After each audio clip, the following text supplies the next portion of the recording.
to the Hellmouth. Hope everybody's 5x5. This is Major Slayage, Ket and Arik rewatch Buffy the Vampire Slayer. I'm Arik. To my right, your left, my delicious, defiant, delightfully dorky wife and co-host. You know her as half the powerhouse duo that is Kim and Ket. Stay alive, maybe. Give it up for Ketryn Porter. How long did it take you to come up with with the alliteration of D? I did that when I was in the bathroom today. Okay. Yeah, there was an episode, maybe it was the one I just edited, which is number 10 from last season, Nightmares. I did all E's. Oh, okay. You didn't even catch that. No, I didn't. When we watch it back. So are we going backwards alphabetical? I think the next one going to be C? Yes, C, my B, and then A, and then Z. My creative, no, you got to save it for next time. Captivating, cunty wife. Just kidding. Hi, and welcome to season 2, Hello. everybody. We made it. Nice to see you all. Last week we did I was like, did I forget my notes? Because we got stuff we got to do. I did not forget my notes. I'm all discombobulated. Arik is D for discombobulated today. Yes, we are streaming this on TikTok live right now. Why, I'm not sure. It sounded like a good idea until it was time to do it. It took 52 years to set it up. But here we are. When She Was Bad. Yes. I love this. I think this is turning into the show. So I have said multiple times, because my mom, hi mom, is watching Buffy for the first time now because we're doing a show. Yeah. And I know it's not her thing. This is not this is the type of stuff that dad and I watch. This is not the type of stuff that mom watches, but she's watching it. And I said, season 1 is like not your jam, right? But like, I promise you, as we get into the show, like, it's more serialized. It's more about the characters. It's more about like, mature, interpersonal relationships, more mature. And after I watched this one, I was like, this is where it starts. Like, right. This is the episode where it starts for me. Yeah, that first season, the first season was better than I remembered it being. Yeah, it was. But looking at where we started, the note we started on here, it feels like the first season was training camp. Yeah. And now we're ready to play. Agreed. So that's our quick things. I like this one as well. I thought the show felt very much like what I said during our watch along, Patreon watch along. I feel like I was in good hands. Yeah. The tone was solid and consistent throughout. It was sufficiently tense. The stakes made sense. Mm-hmm. Stakes made sense. That's never not going to be good one. Speaking of stakes, go ahead and stake that subscribe button. Click the little thumbs up, like, and leave us a comment. Any kind of interaction you have with this video just lets YouTube know that people are digging it, and they'll shove it out to more people so we can invite more people to the party. As I mentioned, we do have a Patreon. $5 a month gets you everything we have. We have the audio version of this show. You can listen to it on your favorite podcast app. We do a watch along where we react to the video in real time. And again, I haven't seen most of these first, I'd say 3 seasons in many, many years. It's basically like watching a new show. We're doing bonus episodes. We're contemplating some maybe not even non-Buffy related bonus stuff to do as watch alongs. Possibly. I'm so overwhelmed and busy right now. I'm having an out-of-body experience currently as we speak. No, and that's fair. We are traveling. We're getting ready to go to Wales. As we record this, it's a Thursday. We're leaving on Monday to go to Wales for 2 weeks. We've recorded 4 episodes in the last week. Yeah. Which is maddening. I still have 2 more to edit before we get on the plane. And those are all day ordeals. Pile of mush. But that's right. Well, so yeah, if you just subscribe, like, do all the things, say nice things about us. Arik doesn't care if you say mean things. I do. So just be nice. I think it's actually kind of funny if people like give us a thumbs up and then say something completely whack in the comments. And that would be a weird kind of comedy for me, but be nice to her. Say what you want about me. Be nice to her. Thank you. So we do a thing at the end of every episode where we have a meeting of the yearbook committee. I'm excited about this. And we nominate people results for some superlatives. Now, in totaling up the totals, it started to become clear it was only going to make sense to worry about best and worst dressed. And the rest of them were so kind of all over the place. It was hard to kind of dial in and what that even means. Yeah. And also, like, there were lines. Best line, worst line, it would be like, okay, I didn't like the delivery of this line. I didn't like the writing of this line. I didn't like the, the criteria was all over the place. But best and worst dressed. Best move was almost always Buffy, so there was no contest there. Most likely it was because most likely was a different category every time. But best and worst dressed, it's clean Let's cut. hear it. It's simple. It's direct. We know what that means. I've got your results for Let's hear it. season 1, best and worst dressed. Do you have any guesses before we get into it? Best dressed, I think I'm gonna go Cordy. Worst dressed, I'm gonna go Willow for Okay. season 1.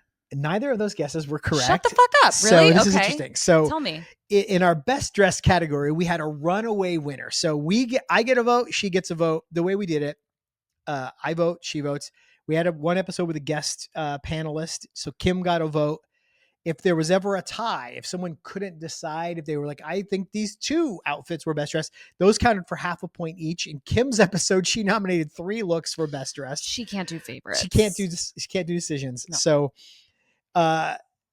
in second place for best dressed, we have a 4-way tie for second. Okay. With 2 points apiece. Okay. Jenny Calendar, Willow Rosenberg, Cordelia Chase, and Rupert Ripper Giles. Okay. All tied for second place with 2 points each. Okay. Our runaway winner, 14 2/3 points. What? Buffy Ann Summers. Wow. Yeah, it wasn't even close. That's wild. She smoked these fools. Okay. And who was worst dressed? Worst dressed, third place with 3 votes, Xander Harris. Okay. That's fair. Second place, Willow Rosenberg with 5 votes. Okay.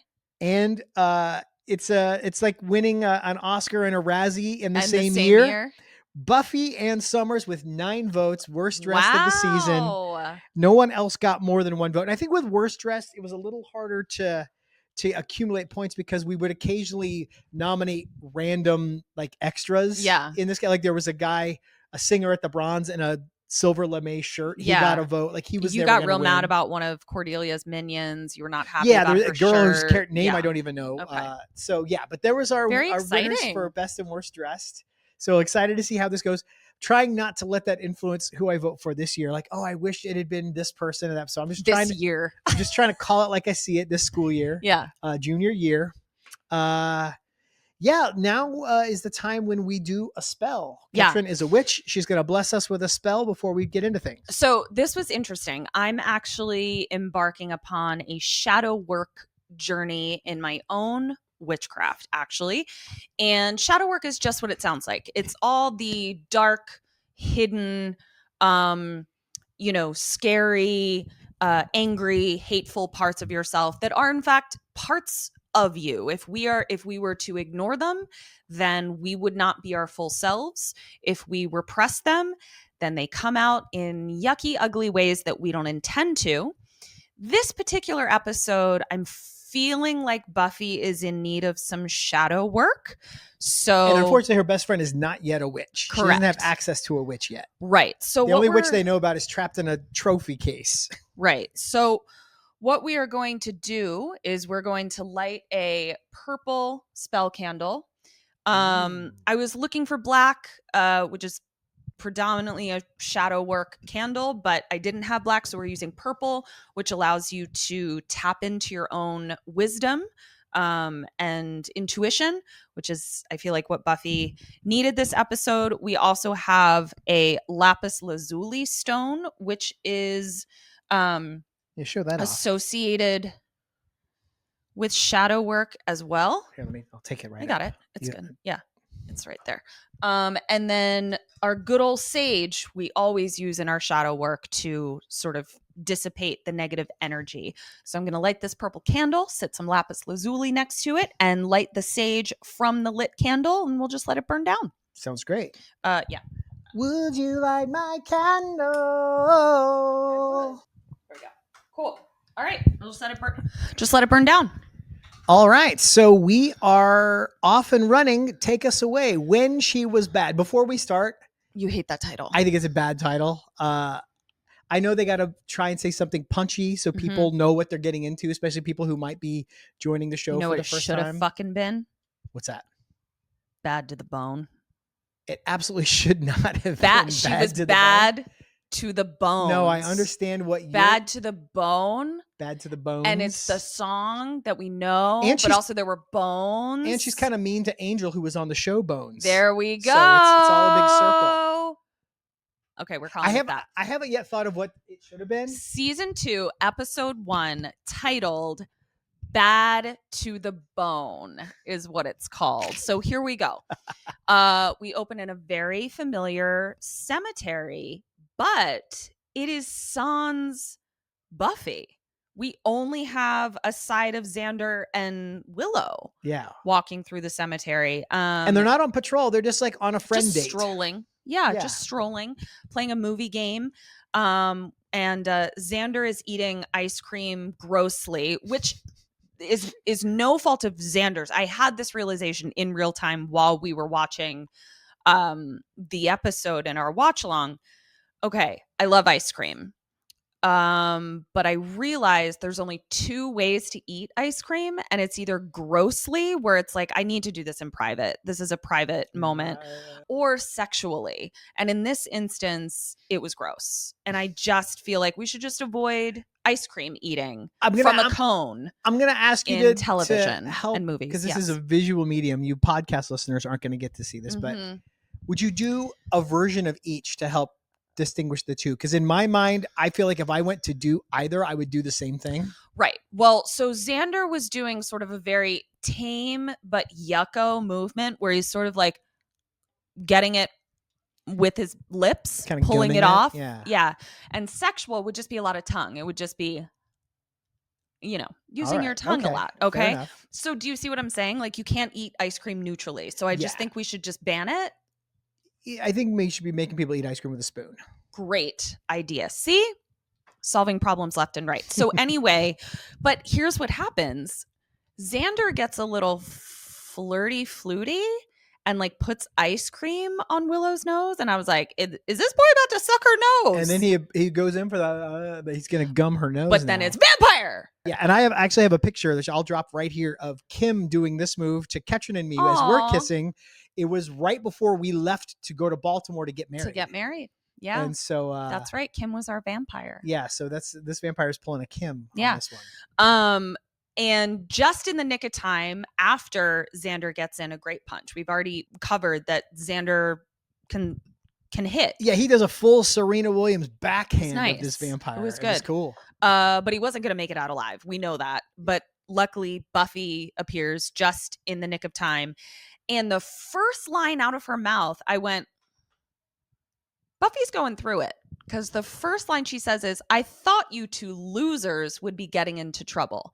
That's not a Buffy line. No. Calling them like, I know it was playful. Right. I'm not saying she was serious, but it's a very like it's aggressive. Yeah. It's not their kind of playing. Yeah. It's something Cordy would say. It's exactly something Cordy would always say. Calls them losers. Yes. So, they're talking, how was your summer? They hadn't really heard from her at all. She was with her dumb dad, who I'm sure was doing the bare minimum all summer, trying to buy her love. Trying to buy off his own guilt. As a child of divorce, I got that. Up until I was probably 20 years old, I got little kid Christmas, a chest high mountain of presents every year for Christmas. Oh, did that make up for all of the bad parenting? No, but I clocked it pretty young. I clocked it when I was my parents got divorced when I was 16. So I only had a few years of this. Sure. But I clocked it right away for what it was. And I was like, I didn't get a good home life. So I'm going to milk it. I love it. Yeah. He would also leave the price tags on stuff. Fuck, man. Honestly, your dad and Hank should start a shitty dad support group. Oh, no, they won't, because I doubt that they're taking care of their mental health. Anyway, so we also learned that Jazillo, which is Giles, Xander, and Willow. Wow. That's Jazillo with a G at the beginning. And I'm sure you can understand what's going to happen. Well, we'll get there. So Jazillo is I have no idea what's going to happen. Giles, Xander, and Willow. And Buffy learns that they buried the master's bones under a tree and, under sacred ground. Consecrated water. Consecrated. Yeah. They put some holy water in there. They got some little homemade crosses like the one Wolverine was buried under. Yes. And then they wore robes whilst Robes. burying him. Yeah. But even as they're talking about Giles, like Buffy is really attitudey about it. She's got an attitude with everybody, but she seems particularly caustic when it comes to Giles. Yeah, they're like, have you seen Giles? She's like, no, I'll see him at school. Like, I'm like, bitch, this librarian that you're so keen to only see at school was up in your piece all year. Now you want to keep it to the library? Come she on. just wants a break. So now we go to the Summers house and fucking Hank is there. Although I was thrilled, Hank's got a better haircut now. Now he's rocking more like sitcom dad than like lost a bet. So now he's sitcom dad mayonnaise instead of lost a bet mayonnaise. He's doing the thing you like where he rolls up his sleeves. You're not feeling him at all, huh? No. Not his pleated khakis. No, he's a terrible dad. And the way that we need to know that is he shows up in one fucking episode as a nightmare, to be fair, but still shows up as a fucking nightmare. And then we never see the motherfucker again. Well, it's only been since then 3 episodes. It's been, our recording schedule is crazy, but it's only been 3 episodes. So Ma'am, that's time. We had an entire school year. But he was with Buffy all summer. We didn't have any episodes about that. I'm not defending Hank. I think Hank's a dirtbag. Dropped Buffy off at Hank's house or apartment. Come on. We don't know that Hank was like, bring her over. It could have been, Joyce being like, you really need to, but I can't get into this right now with you. So he bought her a suitcase full of stripper shoes. Yeah. But Joyce is trying to get some information. Like, you spent the summer with her, how is she? How is she? And both of them are just struggling to connect. They both reference that it was slightly easier when she was actively getting into trouble, which she wasn't. She was burning stuff down. She was trying to slay vampires, and sometimes you got to burn shit. So they're both just trying to figure out their daughter. Well, Joyce is trying to figure out her daughter. Who knows what the fuck Frank is doing? Oh no, I have to sign back in to my computer.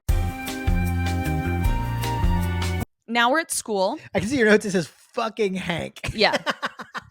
Fucking Hank. He is the worst. Now we go to school. Cordy has put some lovely little sun-in highlights in her hair. She's looking gorge. Did you ever use sun-in? We just used lemon juice. That's basically what sun-in was. Yeah. But we paid $12 for it. No, we just went to the fridge, and I don't know, I didn't do much of it. Like, I wasn't. It worked. Trying to sun in my hair. It worked. Give myself some frosted tips. Fucking great. And she also got little bangs pinned back in a barrette. Yeah, she looks amazing. Yeah. But she is being kind of a bitch because her parents made her go to Tuscany. She didn't have a beach for a month or something. I'm sure there was a gorgeous pool. You know how I love a pool. Yeah. Pools are my love language. So hustle and bustle of the first day of school, Snyder and Giles are walking and talking like an Aaron Sorkin West Wing episode.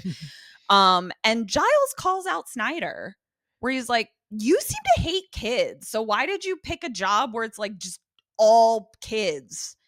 And he doesn't know. I think it's because he likes to be a hater. I think yeah. He's drunk on haterade right now. Yeah. And he kind of reminds me of a bad cop. You said this before, that the kind of person that becomes a cop so they can exercise power over people. Like, he wants to be an authority figure. He probably was never treated with respect in his life. Yeah. And it's interesting because he starts talking about, they're just nothing but hormones. Anytime they see a pretty girl, they get all googly eyed and they just want to mate. And it's Giles sees Jenny. Yep. Goes all googly eyed. He's so Googled. He's a smitten kitten. He really is. She looks real cute. Yeah, Jenny's looking cute.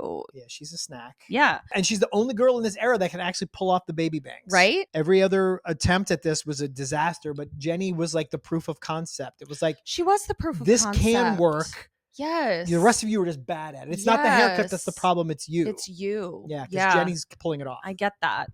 Now we have a meeting of our whole group in the hallway of Jazillo, which is Giles, Jenny, Xander, and Willow. And Buffy. And where's she represented in the... Buffy gets her own... Oh, wait. Okay, so it would be Jazillafi. is hanging out in the hallway. I'm just thinking of the graphic I'm going to have to make for that. Yeah. But Buffy's just being real clipped, real attitude-y, real Cordelia. I figured it out. This episode should have been called When She Was a Bitch. No, bad to the bone. Giles also like gives her he can sense that she's being weirdsies. So he's like, we don't have to start our training right away. And she's like, nope, I'm ready. Nope. I don't want to sit with my feelings. I need to hit things. And then shadow work. Xander has this joke where Giles was like, oh, because she's like, hey, I staked a vamp last night. And Jenny's like, well, we got vamps again. And Willow's on and on about vamps. And everyone's like, maybe we're less loud about the vamps. Which I'm glad they're acknowledging. I'm glad they're acknowledging, like, this is a secret. We have to keep this amongst ourselves. So then Giles is like, well, I got to look in the books. And Xander's like, pay up $10. And I guess he bet Willow how long it would take Giles to bring up getting in the books. Oh my God, I knew he was going to bring this up. But they literally just walked up. They spent about 30 seconds together. And so it's strange to me because he goes 8 minutes and 41 seconds or whatever. He says, like, you've literally, when did he start timing? Weren't they walking together? Maybe they were talking for a previous 7.5 minutes. No, the kids come down the stairs as Jenny and Giles enter. So they've literally only been around each other for seconds. And he knows how long it's been since. Joke doesn't work. Sorry. You're so am I mad. Back? Yeah. Oh no, I just left my body for a moment. Can I re-enter? Are we back? So make the case. Why does this joke work? Because I don't care. That's why it works. That's why. So what did I mean here when I wrote this? Oh, training, and Giles is cruising for a bruising, I said. And a concussion. We know he likes those. Yeah. No, but seriously, folks, she is just going fucking crazy. Like, she's hitting, you know what she's doing? She's doing the thing that I do when Eric pisses me off and I say, hey, how about you hold the pads for me while we box? And then I just hit a little too hard. I don't mean to, but it just happens that way. That's sort of you've what it done felt that like. When you've been pissed at me. I know you've been pissed at the world and done that. You are actually punching me in your mind when you do that. No, you just happen to be the source of my piss.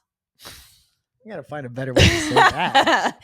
Phrasing. She's going nuts, and now she does this thing. She goes so nuts that she breaks the thingy. She's punching the wooden fight dummy, and it reminded me of Karate Kid 3 when Terry Silver's training Daniel. And he gets him to punch so hard that his knuckles start to bleed. Like, he's just really going off, going angry. He's training with a new sensei. There's no Mr. Miyagi there to kind of remind him of balance.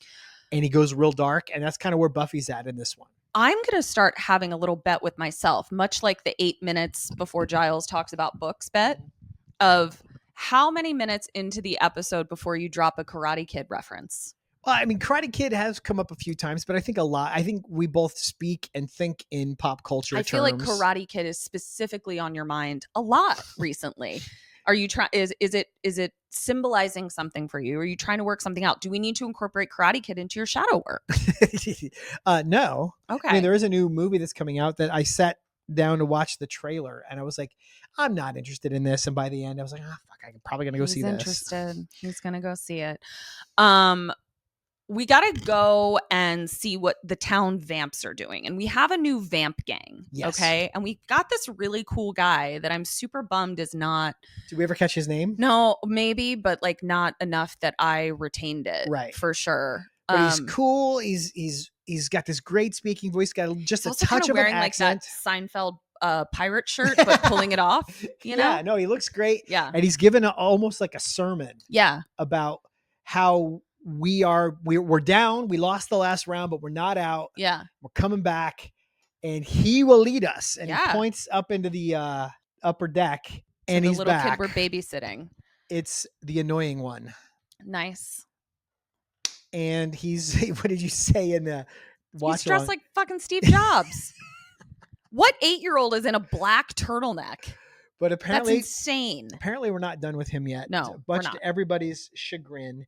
And it's weird because he seems like he's the leader now. Like, he's running the vamps. He's fully the leader. That reminds me of RoboCop 2. See, not Karate Kid. Okay. There's a little kid, like a little 12-year-old drug dealer named Hobb, who's like a drug kingpin, who like is played by a child, but is like one of the feared crime bosses in Detroit. That's is one of fun. RoboCop's nemesis. 12-year-olds can be terrifying. So As you work with them. yeah, I buy it. Back at school, Buffy is telling Zillow that she had some weird ass dreams. Giles says something along the lines of like, I've killed you once, I can do it again. And we're all like, huh?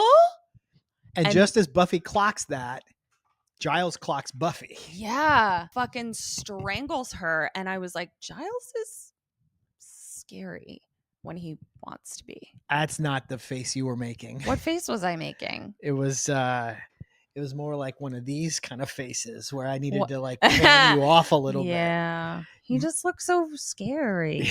Then she like Buffy reaches up and pulls off Giles's face, and his face is the master. She Mission Impossible's him. Yep. That's the thing in the Mission. They're always peeling faces off in Mission Impossible, and it's someone else under the mask. Interesting. I would have gone with Face Off. Face Off is not. They don't really pull people's faces off in that. Two guys swap faces, and then they wear the other face the rest of the movie. Never seen it. We have a Face Off reference in the episode I just edited in Nightmares. Never seen it.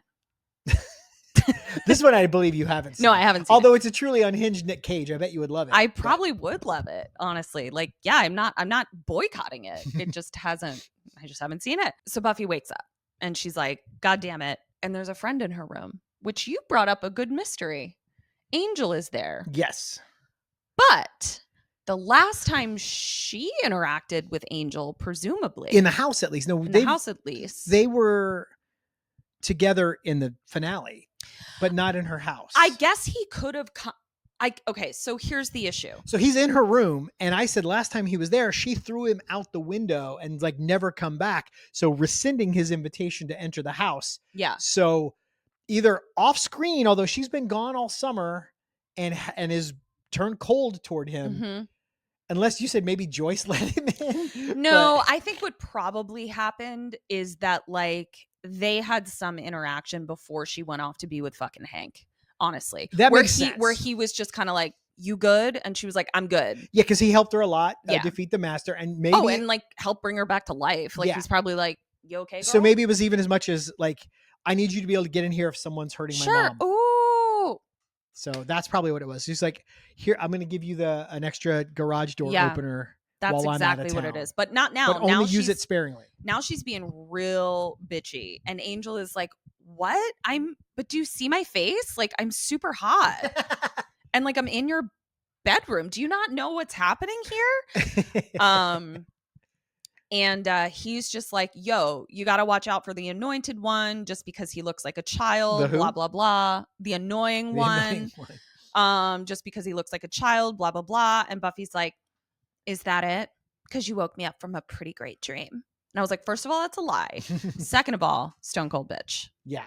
I'm trying to pinpoint the moment it happened, but I'm watching this episode and this is not a criticism. It's all so well done that it was hard to watch. Mm-hmm. I was so uncomfortable because I love Buffy so much. I'm so invested, and to watch her just grind against all her people in this way and I think this is effective, made me feel like one of her friends. I felt like Buffy was being a bitch to me. Watching this. And we also we talked so much last season about how Buffy was not interested in being a solitary slayer. She was like, fine, I'm the fucking slayer. I'm the fucking chosen one, but I'm not going to not have friends. Like, I'm not going to not have a community. And we saw time and time and time again that it was her community that saved her. We now see that she is being the isolationist slayer that she renounced at the beginning of season 1. And it's probably why she's survived longer than some of the other slayers. Is because of her community. Being alone, relying just on a watcher. Right.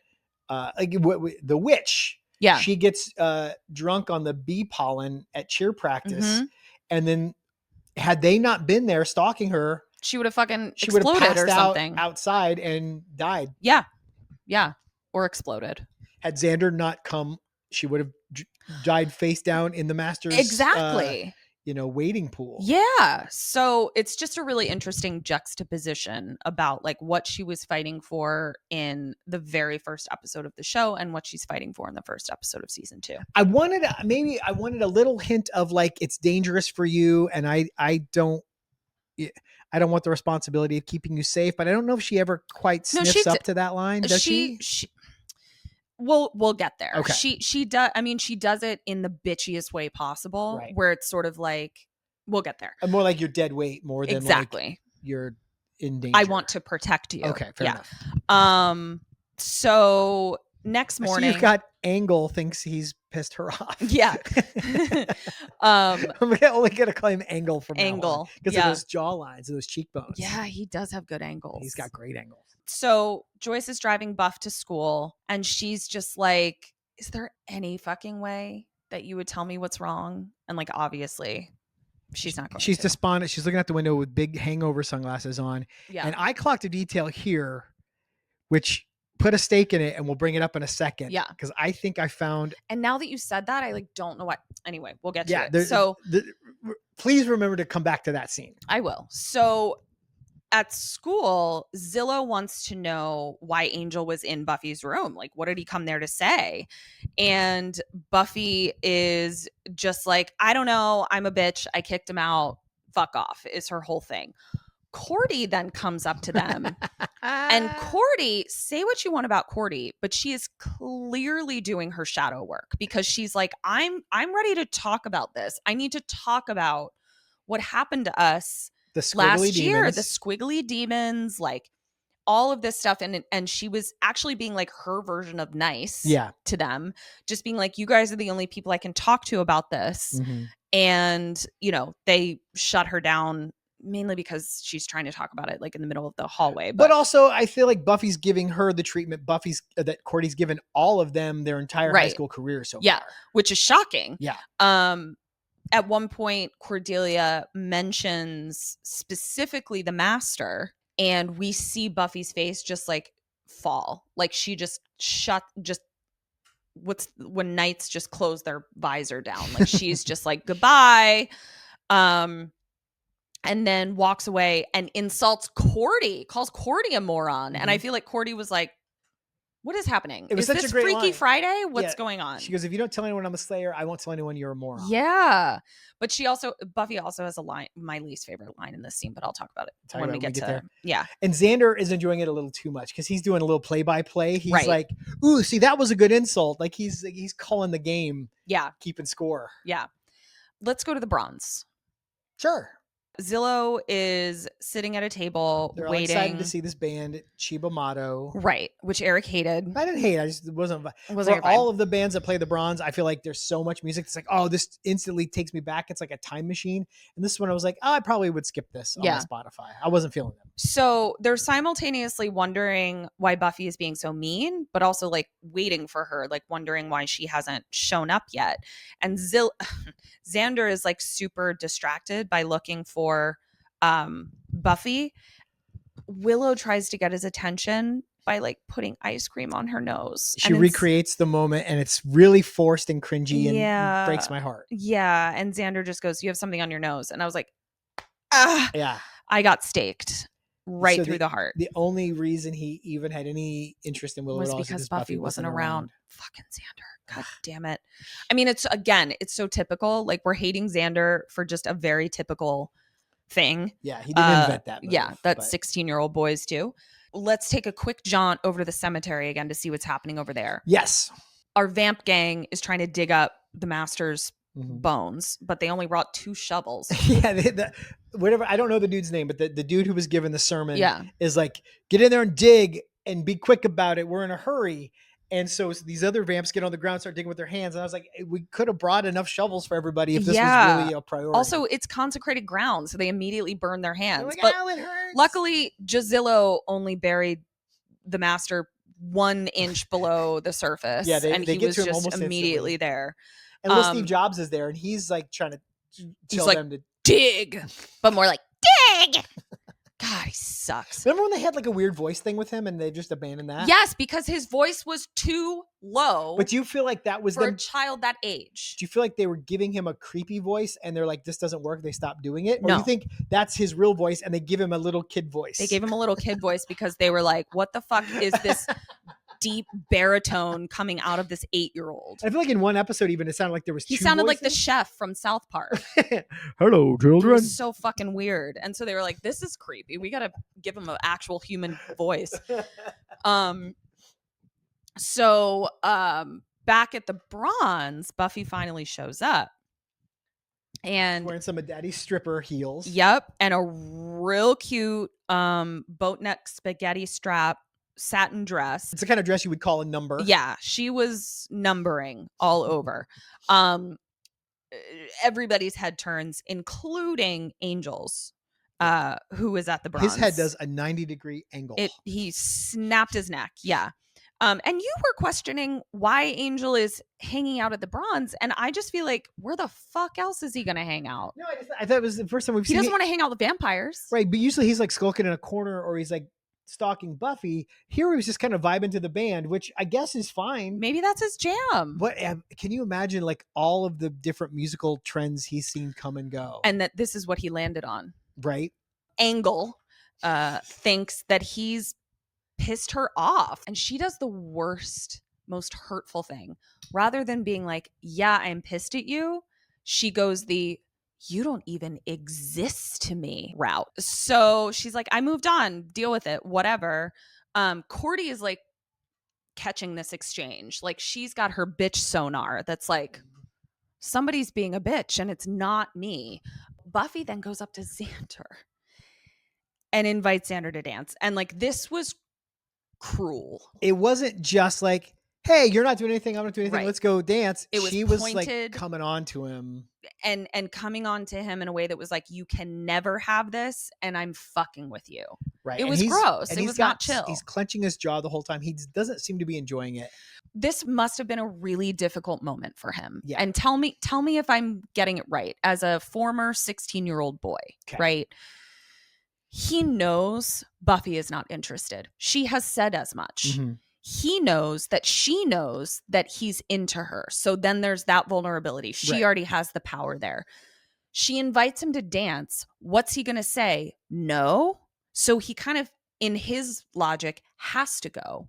And then she's dancing with him in a very sexual way. Right. That not only is like probably how he would like for her to dance with him, but also is super intimidating. Oh my God. Yeah. So like, if she was actually into him and dancing that way and was sort of there to like guide him through her sexuality, but she's not. She's preying upon him. Yes, exactly. And he's incredibly emasculated by this entire exchange. Yeah. Because she has all the power. Right.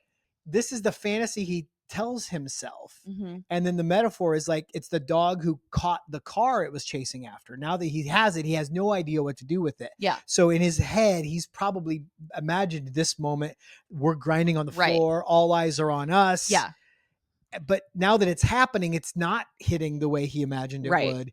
He feels silly. He feels embarrassed. Mm-hmm. Like I said, he's clenching his jaw the whole time. I don't know if he's trying to, like, if he's a mix of angry and embarrassed and he's like maybe trying not to get a boner because I think that she wants to get a rise out of him. I'm sure that, like, and I'm not making a joke, I'm sure he was trying to not get a boner. Like, how fucking humiliating would that have been? Right. He probably is like actively like baseball.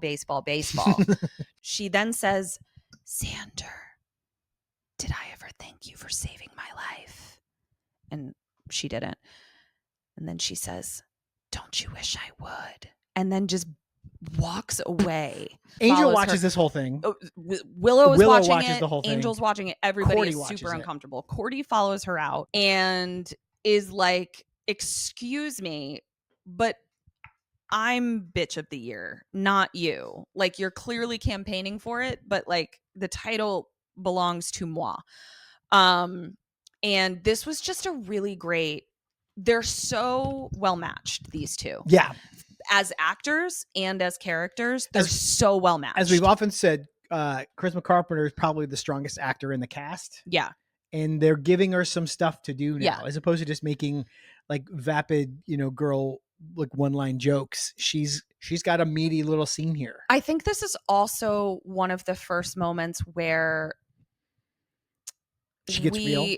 She gets real, and we realize that like her persona is a little bit of a put on, and it's her way of protecting herself, which frankly we learned in Out of Mind, Out of Sight. Yes. Where she's like, I'd rather be popular and lonely than lonely all by myself. So I think we're just getting glimpses into the fact that like Cordy has some shadow work to do as well. Yeah. And she's actually a fairly emotionally intelligent person and has a heart and does possess empathy, but shuts all that shit down to protect herself. Yeah. So she tells Buffy, like, I don't like you. We're not close, but I'm going to give you some advice anyway. Right. Yes, Cara Dwynn, do you agree? And she's like, get over it. Whatever you're dealing with, move through it, move past it. Yeah.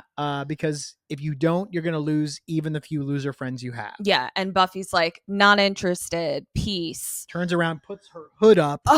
What you thought was a cloak, which I'm pretty sure is just a coat. No, it's very cloaky though. Like even if it is a coat, it's giving cloak. Right. And I'm really, really here for it. And I really, really, really want a cloak. I think that this might be a gateway. This might be an intermediary step for you. Start with a coat that's giving cloak vibes before you commit to just full cloak. A cloak. Do you think Kim would allow me to wear a cloak? I think you have to show Kim, her co-host and best friend from Kim and Ket Stay Alive, maybe, who I have this great deal where I don't tell my wife what to wear. Obviously, it's not my place. I would never pretend I could tell you what to wear. Yeah. But I've got her best friend who's got pretty good taste, who will rein in some of her more shall we say creative influences. She doesn't let me wear my Ren Fair attire to the bar, right? Which I have an issue with. But I think if you want Kim to get on board with a cloak, start her with a cloak. Okay, that's fair. Baby step, and let her get used to that. Let her get used to the cloak. Yeah, we talk about the emotional ladder. Like you can't jump too many rungs in one climb. Right. You're so right. You're so right. Cloaked it is. So she walks away, but then she doesn't see or hear that Cordy is captured by a gang of vamps. And she's got a great exit line. Buffy puts the hood up, turns around to storm away, and Cordy's like, maybe I'll just go see if Angel wants to dance. Yeah. And we were like, what? And then before we could even enjoy the moment, she gets snatched by vamps, dragged into a warehouse. Yep. You got it. Sorry. Apologies. My thingy moved and now I'm trying to find it.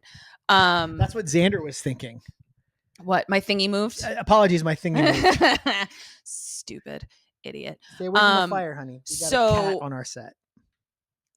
Cordy is kidnapped and thrown somewhere. We don't know yet, but there's another person on the ground, and it's Jenny Calendar. It's Baby Bangs herself. Yeah, who's been concussed and is unconscious. She's hanging around with Giles too much. She's rubbing off on her. She's getting knocked unconscious. Rubbing off on her? Oh.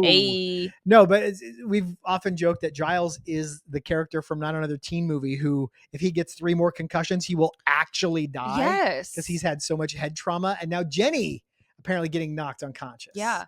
So Buffy's walking home. She walks past the cemetery and she sees that the master's grave is dug up. So the next day at school, Jazillo is talking about how they think Buffy is possessed because she's just being a typical hormonal 16-year-old girl, but like the 180 was fast. Right. We live in Sunnydale, so we're like possessed. Well, and Willow even clocked it when she was insulting Cordelia in the hallway. Right.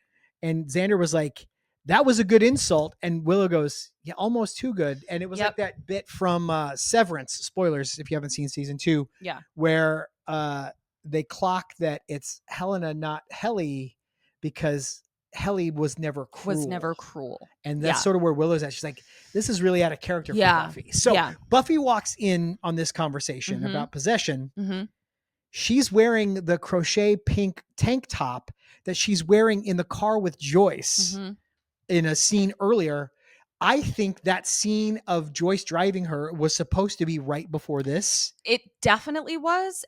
And it makes more sense there. It does. And so I don't know what problem they were trying to solve by putting it earlier. They must have thought they needed to break something up, and they moved that scene. Because, yeah, Buffy's way despondent in that scene. And she's got the big sunglasses on and her head's out the window. And had that scene come right before this, it would have made a ton of sense. We didn't need it, because what comes right before Joyce is driving her to school is Angel in her room.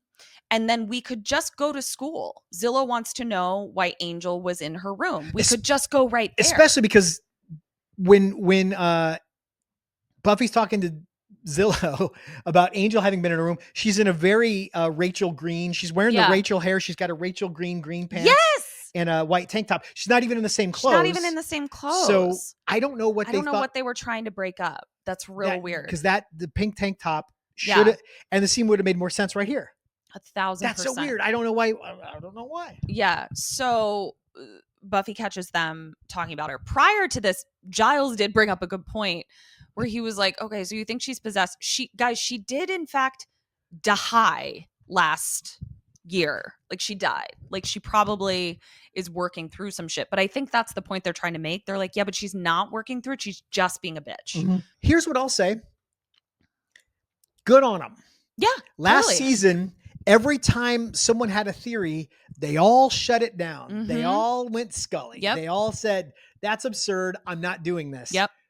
Now we've got them all, Giles is the one shutting it down, but like we talked about in the puppet show, where Giles struggles to yell possession or paranormal when it has to do with teenagers being teenagers. He can't seem to separate. Yeah. I also feel like it is because it means if there is possession or there is something going on, it means he's got to break out the books. He's going to have to yell and scream and cast another spell. Right. So I feel like it's sort of when we have a plumbing issue, I always spend 3 or 4 hours trying to solve it myself, because even though I don't have particularly strong plumbing skills, I know if I can do it myself, it's better than playing phone tag with the building manager, waiting for someone to get back to me, then having to cancel plan. I had to miss a friends and family screening of Final Destination Bloodlines to stay home and greet a plumber.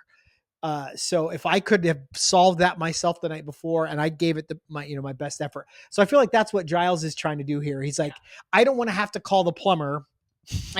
So I'm gonna hope it's just hormones. Yeah, that's fair.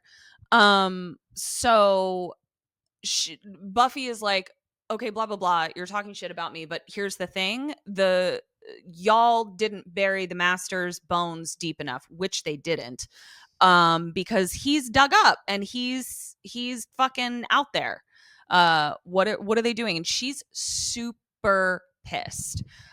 She actually even this is where she talks shit about them sort of dragging her down, not being this is my fight. This is my. She calls them civilians. Yeah, this is my job. She even talks some shit specifically to Willow, and this is where we see Xander snap too. Even though he's got a boner for Buffy, he's like, yeah, but you don't get to talk shit on Willow, and he defends her. And then Snyder and Giles have a conversation. It doesn't really matter. Just Snyder and Giles have a conversation. This conversation will be discussed later in the episode. Okay. Yeah. So basically, we don't have to talk about it. I'll talk about it when it's okay, time. Cool. So Giles is consulting his books. Giles is trying to unclog the toilet by himself. And he's like, I'm having trouble translating this. I'm having trouble figuring out what it is that they're trying to do, basically. He's like, they need the bones. They need the bones. And they need the blood of somebody, but it's unclear. I'm not sure. It's a translation issue. Yeah. And he thinks it's someone close to the master. And Buffy's like, it's me. It's me. We killed each other. That brings you close. Yeah. And then at that moment, a rock with Cordelia's necklace around it and a note is thrown through the window. Buffy catches it, narrowly missing Willow's head. She catches Jerry Rice. Yep. And it reminded me of that scene from Spider-Man No Way Home when Spider-Man Peter is talking to Matt Murdock, who he doesn't realize is also a superhero, is Daredevil. Someone throws a brick through the window and he just like reaches out and snatches it out of the air. Yeah. Same kind of vibes. And this is where Buffy's like, all right, deuces, I'm out. And they're like, this is so clearly a trap. We should probably converse about it. And this is where she's basically just like, fuck you. Yeah. And Willow at this point is like, what is wrong with you? Like, what is your deal? And she just leaves. So she shows up at the Bronze alone, but Angel was following her. I'm unclear about the time in this. So I know they're in school. Like it could be evening post school, but it's definitely not like the middle of the night. No. But it also doesn't feel like it's early enough that the Bronze wouldn't be open yet. So why is the Bronze closed for this? Couldn't more roaches. Fumigating again. This place needs to be condemned, if I'm being honest. You get to open Bronze 2 in another part of town. So they go in and there's just one, spoiler alert, it's not Cordelia sitting there. It's one lone lady vampire with long brunette hair that's sort of trying to be like, I'm Cordelia. But she's like, obviously not. This is when they realize like, oh shit. Angel's with her. Her. She has a whole thing with Angel too, where he's like, "Why you riding me?" And she's like, "Oh, I did skip that. Here, let me. We'll talk about the crying brunette, and then we'll go back to that conversation." So they realize it's not Cordy, and they realize that it's a trap, but it's not for Buffy. But it's not for Buffy. So now we can go backwards. So, yeah, we have a pretty aggressive conversation with Angel where it feels like what Buffy is actively trying to do is get his vamp to come out and fight him so she can stake him. I don't know if she wants to kill him. She definitely wants to whoop his ass. I think she wants to. Her training dummy has been destroyed. I think she wants something to punch. I think in this moment, she thinks that she wants to kill him. But I think if push came to shove, if she was at the moment of staking, she wouldn't do it. I think that's what she is posturing is that thing about. Where you get bit by a dog and for a while you're gun shy around all dogs? Yes. Like the master bit her. So she's like, you're a vampire. Yes, exactly. Maybe whatever the case, she's definitely trying to provoke him. And he's like, though I don't like that animal analogy where we're never hurt. We're never, any dog can bite me. It's totally fine. A dog can do no wrong. Don't bite me. All right. So now fast forward, they realize, it was a trap. And back in the library, this is where Giles figures out the translation. He's like, it's the person or persons in closest proximity to him. Physically close. When he died, like the moment he died. It was Giles, Cordelia, Jenny, and Willow. They happened to be right there when he fell on the stake. Yeah. Surprise, surprise. They're surrounded by vamps. Buffy books it back to the library. It's trashed. She finds Xander, and Xander is righteously pissed. Yeah. Like, you could have planned or talked with us for 5 fucking seconds and we wouldn't all be about to die. Right. And he's all bloodied and like. But they didn't take him because they were like, we have a mission. He wasn't near them at the time. So which he is definitely really lays into her. Writing. Yeah. To leave him behind, but have a game plan about why. Yeah. So well written. So and if they're in written. a hurry, why they wouldn't have killed him at that moment. Right. Now he was swinging a little He-Man sword while they were like figuring it all out. Sure. So he may have just been too much of a hassle at that moment. But we saw the sword on the floor with no blood on it. So I don't think he got in any good blows with that sword. And he says, if they hurt Willow, I'll kill you. And I went, oh, that's sweet. You won't, but it'll be sweet for you to try. So now Buffy. I think it's one of the first moments where someone gets to Buffy. Yes. Where she realizes, she's like, oh, I fucked up. My thing is not working. Yeah. So she goes back to the bait vamp, the girl vamp, and she motherfucking, this is dark. Like, I know it's a vampire, blah, blah, blah. But Buffy is using torture tactics. Yeah, George Bush would have been into this. Yeah. She takes her giant cross necklace off and she puts it into the mouth of the vamp and holds her mouth closed. That was dark. Yeah. Truly. But effective because they figure the vamp's like, what are you gonna do? You gonna kill me? Like, I'm not afraid of that. I won't talk for that. Yeah. It's like, I am gonna kill you, but not for a while. Yeah. I'm gonna crossboard you. Yeah. Stupid. Back with the anointed vamps and Steve Jobs, baby Steve Jobs. The annoying one. The annoying one. We see that the 4 that were in proximity to the master are slung up, like hanging upside down like beef. Yeah, it was really upsetting. And you were very shocked to hear that I had to do that exact thing in a play in high school. Yeah, because I was like, that's not safe. Like, that's not good for your body to be upside down for too terrible. I mean, you'd be up there for a little while, 10, 15 minutes. I don't know what the limit is. The doctor would advise, but I know it takes hours and hours and hours to shoot a scene of television. So I was like, they must have had to get frequent breaks, get let down out of that rig. Meanwhile, you were just on stage for an entire act of a play. So it was actually really cool. It just sounds like harrowing, like physically. So we were doing The Tempest in high school. And instead of casting the spirit of Ariel as one person, she was cast as 3 people, 3 entities. But all of her lines were said by me and my 2 other Ariels, broken up as follows. Like, it would be like, all hail, grave sir. Like, broken up word by word. We had to memorize all of her speeches that way. Before Ariel enters, she's hanging like a bat, the 3 of us. So there was a tower erected on stage with bars that we hung from by our knees until we were called by Prospero. And when we needed a break, we would just have to do a sit-up, pull ourselves up, and sort of let the blood drain back. And then we would go back down, but we couldn't do it all at the same time. We had to time it so that only one of us was up. But could the audience then see you like doing crunches in the air? And that wasn't distracting from the scene? No, we tried to do it very sort of like we were in hibernation. So it was like very sort of like slow, and then we would sort of curl up. So it was like we were kind of asleep, but that was how we got breaks. I bet you had fucking fantastic abs during that whole thing. You'd think. You'd think. So anyway, so that, yeah, it was kind of a gruesome scene. Again, this is where I feel like the show is happening. Like, we went from like Xander and some jock being in a cage with hay on the bottom and a praying mantis like to like being strung up like beef. Yeah, and again, I think that my favorite thing about this episode was how consistent the tone was. Yeah.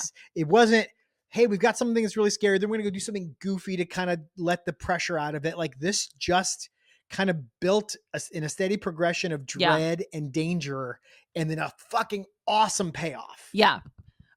So Buffanderel gets there. Buffanderel.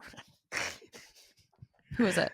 That's Buffy, Xander, and Angel. You got it. Buffanderel sounds like your Dungeons and Dragons character. Buffanderel. It's great. They need to create a distraction, and Buffy says, I've got a distraction. I'm going to kill them all. And then she motherfucking does. Like, she's like, you think I wailed on that practice dummy?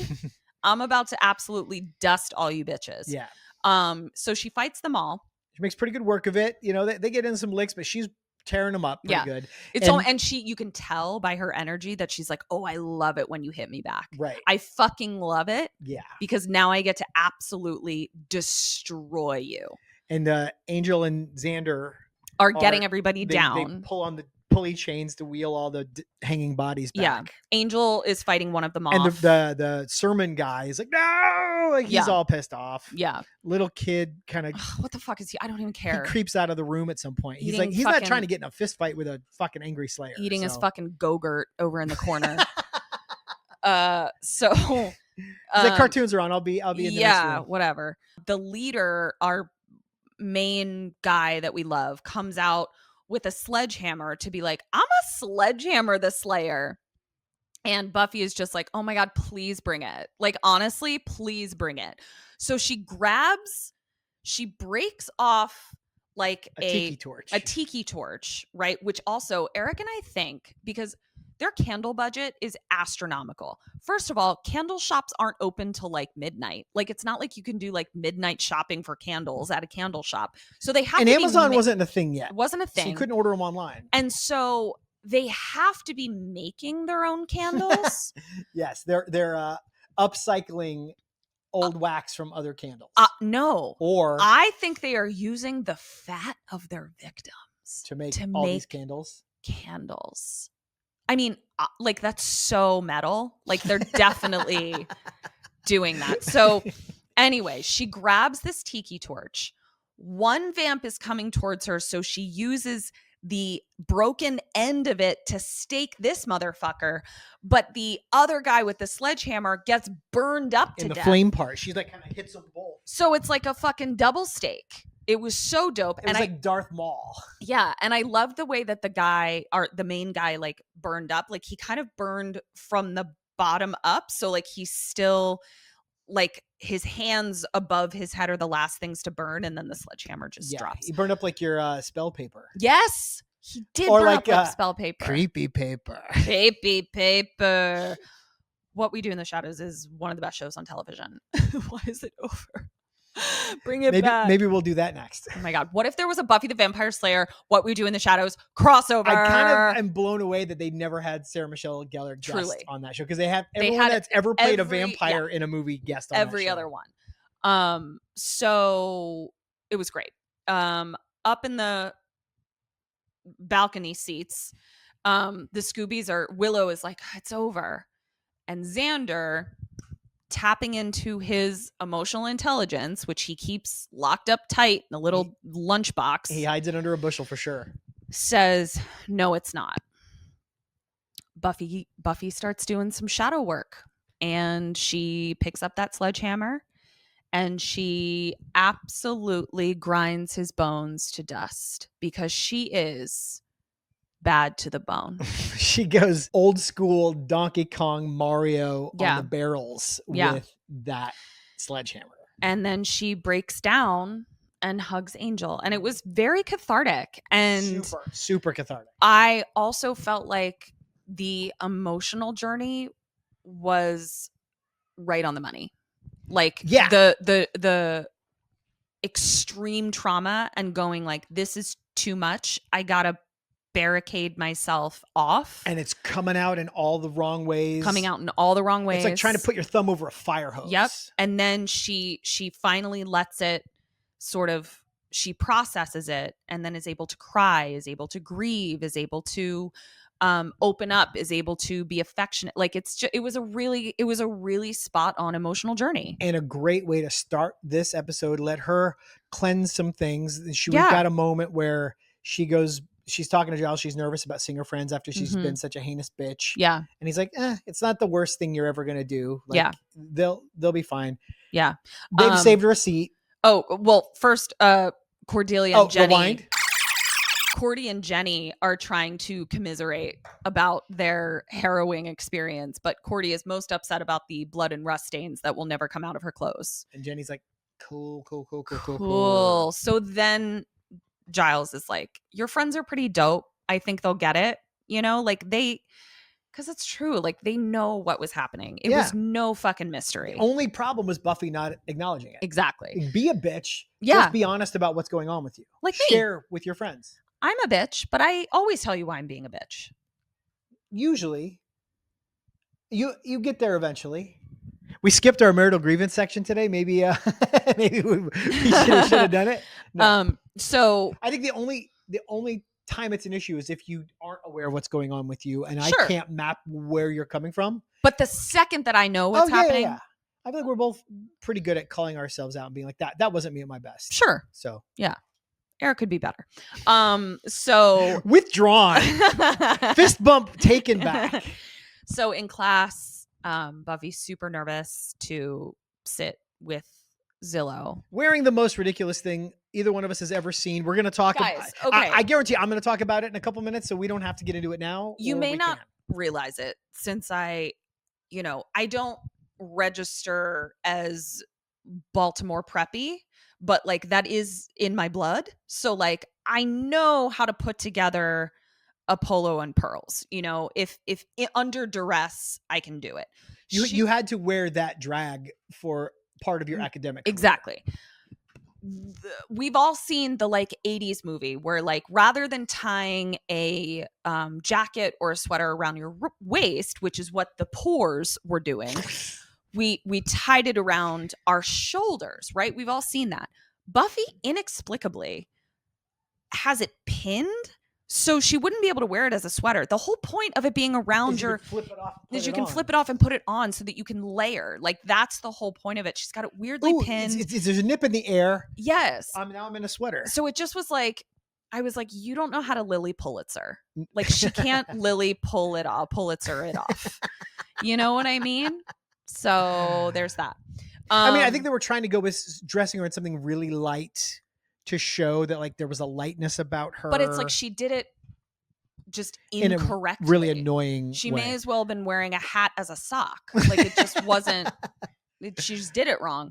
So our last, Zillow accepts her with open arms. Yeah, they saved her it's very seat. Sweet. Xander even makes a joke about dusting our enemy's bones, but we already did that last night. Like he definitely is like, it's okay. And then the weirdest music starts playing. The weirdest music. They wanted to give us our happy ending moment, but it was like Yeah. an episode of Seventh Heaven or something. Like it didn't match the vibe of the show. Yeah, they sometimes they did that a couple times in season 1 too, where they just picked like a really incongruent musical sting, and it was usually in this context. I think the end of The Harvest had a similar thing where they're like, "Hey," and then Joe's like, It's "We're weird. doomed," and it Yeah, sounded like something it's from just Melrose not- Place or something. Yeah, but they definitely figured this out. I don't remember this particular jarring mistake in future episodes, honestly. That was maybe the only misstep of the entire episode, other than the title, Yeah. was Bad to the bone. was when she was a bitch.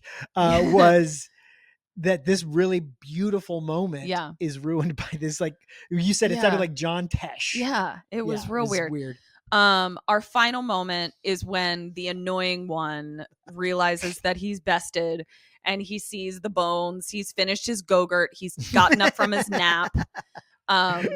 He's had a diaper change, and he comes out and the master's bones are dusted, and he just says, "I hate that girl." And we all said, "We hate you." The feeling is mutual. Bye. And that's our app. Let's do yearbook committee. All right. The first meeting of junior year. Woohoo! Yearbook committee is in session. Who do you have for most likely from this episode? Most likely to not let me wear a cloak, Kim Burns. I had most likely to go broke by guilt funding Buffy's shoe addiction. Oh, Hank Summers. Hank. Rather than parenting, he'll buy you a shoe. Yes. Probably buy you 2 of them. Maybe. Or in this case, a whole suitcase full of them. Possibly. Who do you have for best dressed? Best dress, Ty. Ooh. So this only counts for 1/2 a point in the final tally, each one. But you've already. Okay, then I'm going to do honorable mention. Honorable mention does not affect the score. Okay, so honorable mention is that perfect Rachel Green outfit with the Green classy pants. white tank and the belted slacks. Yes. Moi. Yeah. With the grown out Rachel haircut. It was perfect. But the winner has to be sexy dance outfit with her cloak. With the cloak? With So the not fucking cloak. not on the dance floor. No, with the cloak. In the alley. The cloak. The cloak. The dress with the cloak and the heels. The image I'm going to use is her from behind putting her hood up. So we're not even going to Yes. see anything. Yes. Best dress for me, and I think you commented on this during the watch along, Willow in her yellow top and overalls. So cute. I would totally wear that. Perfect, Willow. You have worn that. Yeah. Who'd you have for worst dressed? Not into the Lily Pulitzer mistake. Buffy's sweater at the end. Yeah. Who'd you have for best line? Best line was Cordy's entire speech in the alley. Fucking great. Just everything about I tried actually when I watched it to be like, this line. Well, that line. Oh, but this is good. And I was like, the whole fucking speech. Yeah, It's great. I think that's valid. So we've got What was your best line? I'm telling you right okay. now. I'm about to say it. Okay. So at the table, Snyder disperses the Scoobs, says to Giles, "Some things I can smell. It's like a sixth sense." That And Giles says, "No, actually, that would be one of the 5." was cute. Now, not only was that a fucking great line, the scene should have ended with that line because they start jabbering for a few more seconds about blah, blah, blah. You really believe in those kids, don't you? Yeah. That's weird. It's like, no, get out on the Get best out. line. All All right. Worst line. Who'd you have?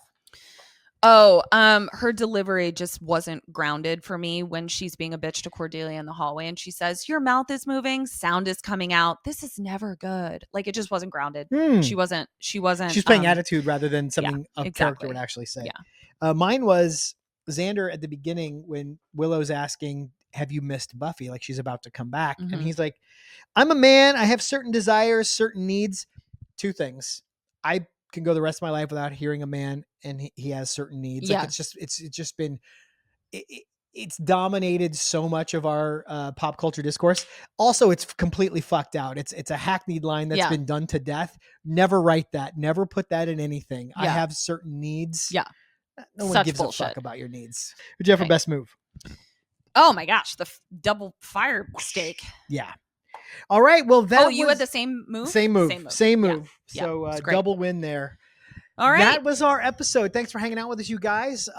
We are going to be back on Monday with season 2, episode 2. I don't even actually remember the name of this one. Me neither. Is this Some Assembly Required? Is that what's next? Yes. I think that is it. Yeah. So look forward to watching that with you. Please hit like.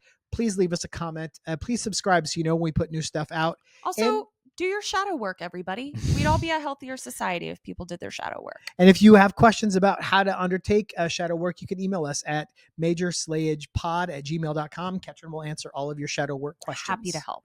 Yeah, so that's all I've got. Anything you'd like to add? I just love you. I love you too. And I love all you guys. Thanks so much for hanging out. We'll see you next Monday. Until then, dust you later.